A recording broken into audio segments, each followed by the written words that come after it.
Okay, I want y'all to make sure y'all taking notes as Josh is giving y'all the game. Let's talk.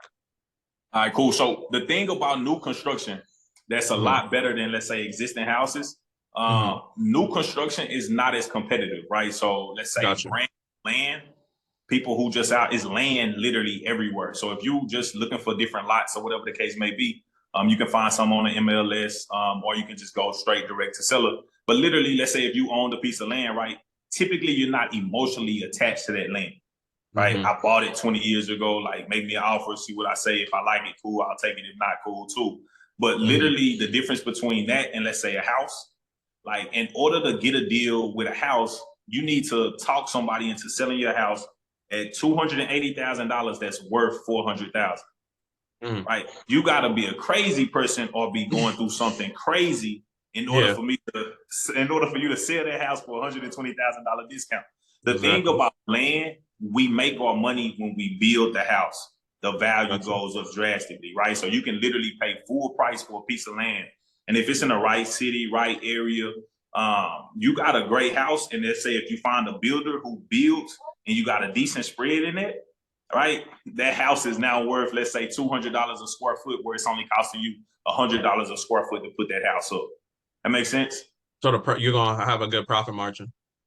100%, bro. You're gonna have Yeah, a better profit margin, and it's gonna be a lot more deals that you can do that with. Now, definitely. the Yeah, only yeah, that thing makes you don't sense. get paid, you don't get paid until the end of the project. That's the biggest thing. But if you fine with that, if you in your career, you got money to invest and get things started, I'm gonna recommend that all day long, bro. Gotcha, gotcha. So how long can that process be typically with projects? Just 6 months. it probably Typically, varies. typically I say 6 months, bro. If you in 6 it longer months. than 6 months, your builder probably don't know what he's doing. Okay. Truthfully, I think you can get it done faster than 6 months, but just to be on the safe side, you need to be ready to sit on that investment for 6 months. For 6 months. Okay. From start to Yep. finish, basically. 100%. Yep. So Okay. typically the Okay. way we would build, typically we'll be out around 5.5 months. We put it on the Hmm. market, and then besides this last house, this one been sitting a while. So I tell everybody, make sure now, especially with the market kind of recorrecting itself, make sure you still got enough spread just in case we drop it 20,000. You still eat.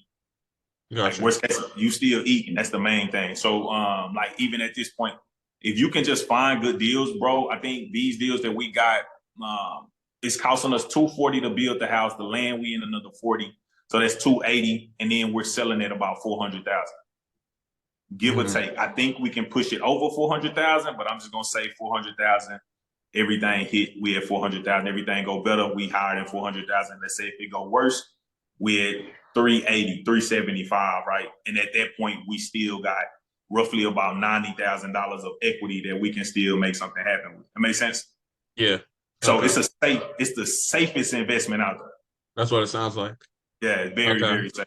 Okay. Okay. Most definitely. And a lot of your portfolio, the 4.4 mil, came from new construction. 100%. Yep, Okay. 100%. Okay. Okay. So it's safe to say that you guys, know what you're doing as far as, new construction. 100%, bro. So I Okay. tell everybody, bro, only focus on the deals that's gonna make you $50,000 plus. Okay. Only focus right there. If we can't make 50,000, don't even touch it, because there's too many other deals that you'll make 50 on. That makes Mm. sense. So Yeah, like definitely. literally, we started in the hood. So our building houses was only making like 20 to 30, sometimes 40,000. Then I realized like, dang, the same lot, the same work, the same overhead, we could be in a whole nother neighborhood where they actually selling for a lot more and the houses are bigger. All right, so we build an 1,800 square foot that's selling for 200,000 instead of 1,100 square foot that's selling for 200 a square foot, right?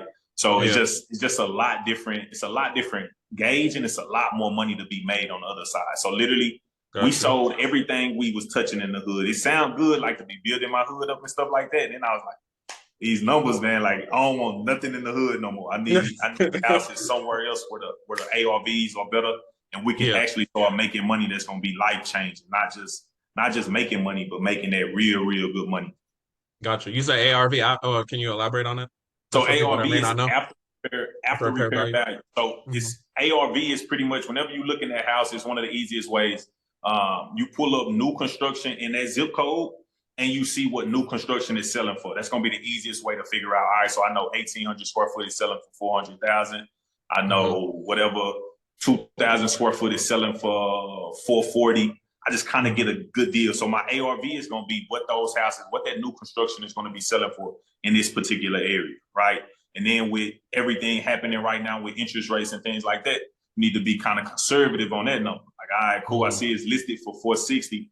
And I see that 3 houses done sold for 460, but I must say if everything was to fall out and I'm at 420, what do I look like? Am I still profitable? Is it still worth it at that point? Right? Gotcha. That way you can kind of adjust. And ideally, bro, you never count your money in real estate until you get the check. It just is what it is. So I always base that on the worst case scenario where I'm at. And if worst case scenario, we good. Flip the money, keep rocking. Get your check. Yeah. Okay, most definitely. So I know a lot of people, they see things online, people market things as, it's sweet and all that. Can you talk about maybe the headaches or just stuff that's happened during the journey?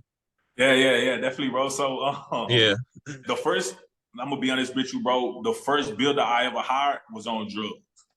Oh, wow. Flat out on drugs, bro. I Yeah. dealt with more drama. He was the cheapest price.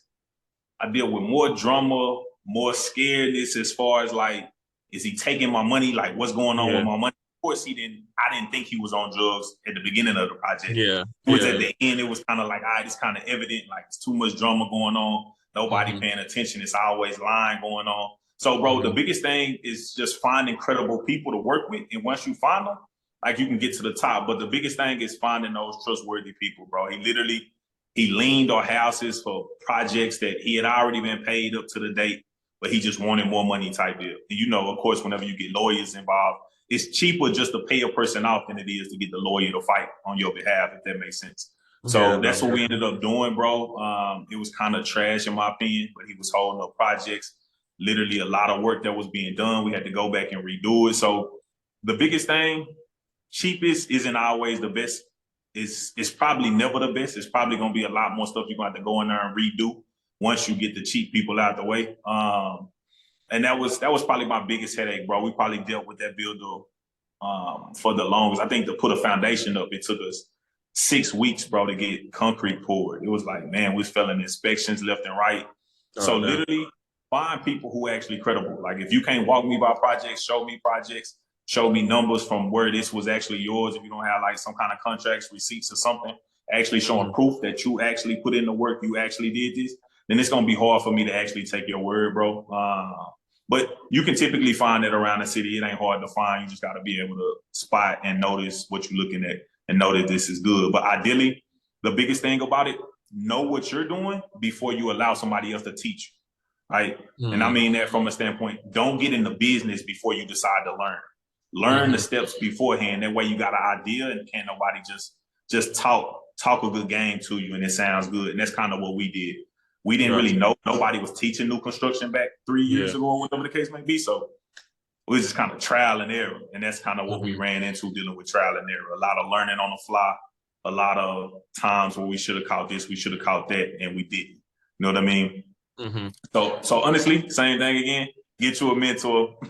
Get you a mentor so you can save the time, the headache, focus on the right deals, make the money that you want, and cut out and alleviate a lot of the stress and headache that come with real estate. Definitely. I always tell my people being cheap is expensive. You know what I'm saying? So definitely love that you said that point. I want to do a little transition because I know you've been doing this for 3 years and I'm aware you actually got a program helping people get into this. Is that correct? Yeah. Okay, can we talk about that program? Because I'm pretty sure, my listeners, they salivating, they're ready to get into real estate. Let's talk about it. Got you. So with that plan, bro, we specifically teach you our strategies in real estate. So depending on, I say we got an integrated approach, right? That means depending on where you come into our program we kind of listen to your goals. We get a feel for what you actually want to do, and then we guide you only on that, right? So ideally, I don't want somebody trying to wholesale who only came to me for new construction. Right? I only want to focus with new construction on you. So ideally, that's what we do, right? Now, depending on where you at, if that's building wealth, is that building wealth through rentals? Is it building cash flow through owner finance? Is it building small apartments, building duplexes? Whatever the case may be, we can kind of guide you on all those different steps from how to raise your money, how to go get the money from the bank. So literally, our students are actually getting funded so they can actually use that funding to go flip into real estate, right? So Depending on how you are, or if you got good credit, if you got a decent job, we can literally get you $100,000 in, let's say, 90 days, 200,000, whatever, 150,000 in the next 90 days, and now you're ready and you're more likely to go actually do a deal. Now I tell everybody, and that come in my system, look, if I can get you one deal that'll make you $50,000, is it worth the investment? Is it worth your time? We'll start. And we just evaluate off that. We're not trying to create millionaires in real estate. We're trying to get our people to six figures using real estate. And those make you an extra $80,000 doing one deal this year. Make you an extra $200,000 doing 3 deals this year. You know what I mean? Breaking it down, not trying to go after too much, but bringing it back into something that we can actually get accomplished. One deal, I think anybody on this call, anybody listening to this, you can definitely do one deal in the next 90 to 60 days. Definitely.